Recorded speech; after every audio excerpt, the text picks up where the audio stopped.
నమస్తే అండి. జానపద కథల్లో మండువ రాధగారు రచించిన కంచరవాణి యుక్తి అనే కథను ఇప్పుడు మనం చెప్పుకుందాం. ఒకప్పుడు ఐర్లాండ్ దేశంలోని ఒక మారుమూల గ్రామంలో జాక్, మేరీ అనే పేద కంచర దంపతులు నివసించేవారు. జాక్ ఏమో ఊళ్ళన్నీ తిరుగుతూ పాత్రలకి మాట్లు, అతుకులు వేసేవాడు. నిరాడంబరుడు, కష్టజీవి. అతనికి ఒక చిన్న ఇల్లు, ఒక ఆవు, ఇంటి ఎదురుగా ఒక యాపిల్ చెట్టు ఉన్నాయి. మేరీ కూడా ఖాళీగా కూర్చోకుండా పక్కన ఉన్న ఇళ్లల్లో ఉన్ని సాఫీ చేసే పని ఉన్నప్పుడంతా ఆ పని చేయటానికి వెళ్ళేది. ఆవుని మేపుకొచ్చేది. ఈ రకంగా వాళ్ళు వాళ్ళ జీవనాన్ని కొనసాగిస్తున్నారు. ఒకసారి జాక్ ఊళ్ళల్లో తిరిగేటప్పుడు అతనికి ఒక ముసలి బాటసారి తటస్థపడ్డాడు. అతని వద్ద కొన్ని మంత్రశక్తులున్నాయి.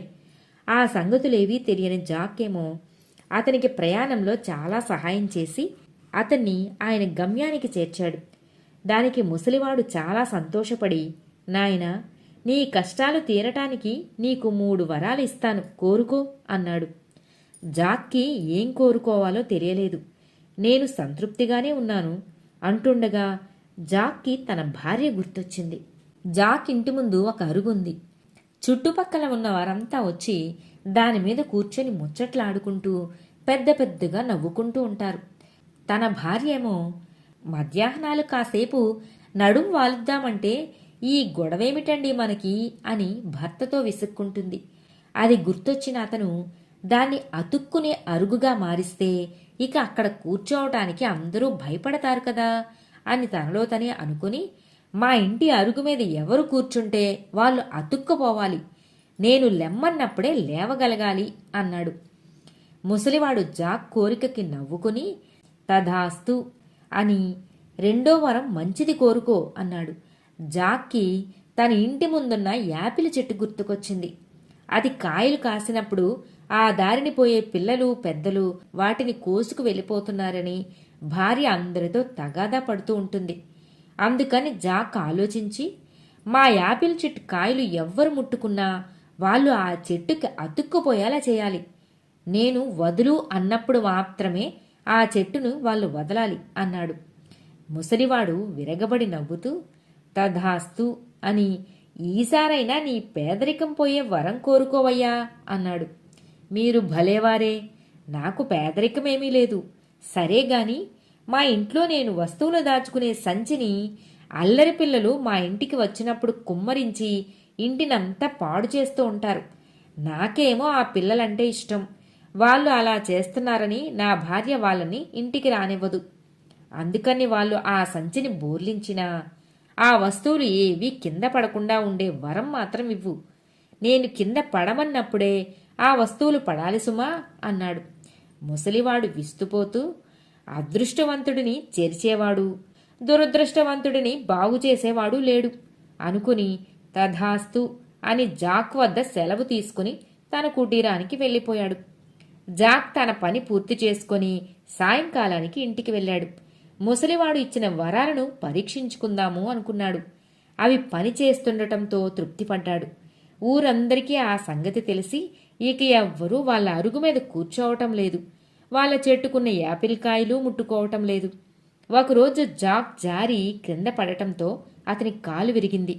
దాదాపు సంవత్సరం పాటు పని చేయకూడదు అని వైద్యులు చెప్పారు. పని లేకపోవటంతో ఇల్లు గడవడం కూడా కష్టంగా ఉంటుంది కదా. జాక్కి, మేరీకి ఏం చెయ్యాలో తెలియలేదు. ఇంతలో ఆ దారినే వెళుతున్న ముసలివాడు జాక్ ఇంటికి వచ్చాడు. వీళ్ల బేదరికానికి జాలిపడి, జాక్, నేను వరాలిచ్చే పరిస్థితిలో లేనిప్పుడు. అయితే మీ ఇంటికి ఒక ఆత్మని పంపిస్తాను. అతనికి మంచి ఆతిథ్యం ఇచ్చి బేదరికం లేకుండా వరం ఇవ్వమని కోరుకోవాలి అని చెప్పి వెళ్ళిపోయాడు. మర్నాడు అతని ఇంటికి ఒక ప్రేతాత్మ వచ్చింది. ఇంట్లో ఉన్న ఉన్నినంతా అమ్మి మేరీ అతనికి మంచి విందు భోజనం పెట్టింది. సంతృప్తి పడిన ప్రేతాత్మ, మీ పేదరికాన్ని తొలగించగలను, అయితే మీలో ఒకరు 7 ఏళ్ల తర్వాత నాతో వచ్చేయాలి అన్నాడు. దానికి జాక్ సరేనన్నాడు. ఎన్నేళ్లు గడిచినా జాక్కి కాలు నయం అవ్వలేదు. ప్రేతాత్మ దయవలన జాక్ ఆవు దండిగా పాలు ఇస్తుంది. యాపిల్ చెట్టు దిగుబడిని కూడా బాగా ఇస్తుంది. సుఖంగా 7 ఏళ్లు గడిచిపోయాయి. ప్రేతాత్మ సంగతే మరిచిపోయాడు జాక్. ఒకరోజు ప్రేతాత్మ జాక్ ఇంటికి వచ్చి, మీలో ఎవరో ఒకరు నాతో రావాలి అని జాక్ని తనతో బయటకు తీసుకువచ్చాడు. ఆ సమయంలో మేరీ దొడ్లో ఉంది. బయటకు వచ్చి అరుగును చూసిన జాక్కి తన వరాల సంగతి గుర్తొచ్చింది. ప్రేతాత్మని చూస్తూ, ఇప్పుడే నా భార్యకి చెప్పి మనం దారిలో తినడానికి ఏమైనా చేయించుకుని వస్తాను, అంతవరకు నువ్వు ఈ అరుగు మీద కూర్చో అన్నాడు. తిండి పిచ్చి కలిగిన ప్రేతాత్మ సరేనని ఆ అరుగు మీద కూర్చొని ఆ అరుక్కి అతుక్కుపోయాడు. సాయంకాలమైనా బయటకు రాకుండా లోపలే ఉన్న జాక్ని తీసుకుని పోవాలని లేవబోయిన ప్రేతాత్మ లేవలేకపోయాడు.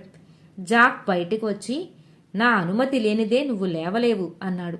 అయ్యో ఇప్పుడెలా అనుకుని, సరే అయితే మరో 7 ఏళ్ల సమయం నీకిస్తున్నాను, అప్పుడు నువ్వు నాతో తప్పకుండా రావాలి, ఇప్పుడు నన్ను లేవది అన్నాడు. జాక్ సరేనన్నాడు. మళ్లీ జాక్ కుటుంబానికి 7 ఏళ్ల పాటు ఏ కొరత లేకుండా గడిచిపోయింది. ఈసారి వచ్చిన ప్రేతాత్మ జాగ్రత్తగా అరుగుకి దూరంగా ఉండి జాక్ని తీసుకుపోసాగాడు. ప్రహారీ గోడ దాటేటప్పుడు జాకేమో, ఉండు ఉండు, ఈ యాపిల్ పళ్ళని కోసుకొని పోదాం అని యాపిల్ పళ్ళని కోయసాగాడు జాక్. ఊరికే అలా నిలబడకపోతే నువ్వు కూడా వచ్చి 4 పళ్ళు కోసుకోరాదు అన్నాడు జాక్ ప్రేతాత్మతో తెలివిగా. ప్రేతాత్మ పళ్ళు కోసుకోబోగా ఆ పండుకు చెయ్యి అతుక్కుపోయింది. ప్రేతాత్మ లబలబలాడిపోయాడు. నువ్వు మళ్లీ 7 ఏళ్ల పాటు సమయం ఇస్తే వదిలిపెడతాను అన్నాడు జాక్.